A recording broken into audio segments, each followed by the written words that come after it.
how to fix Valorant build of Vanguard problem easy and quick. If you want to fix this problem, it's easy. First, type here privacy. Policy, not privacy, sorry. And then once you're here, click move this one like that, and then click here, and after that just click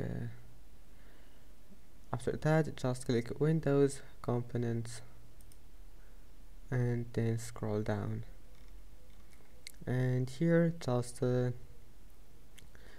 scroll down until you find here's it, BitLocker drive encryption.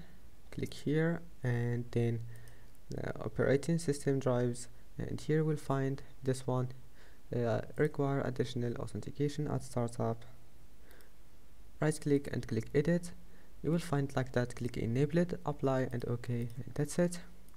After that, just open task manager and go to startup, and here we'll find Vanguard. You now just click disable and then enable and restart your PC. I hope that can help you, and see you in the next video.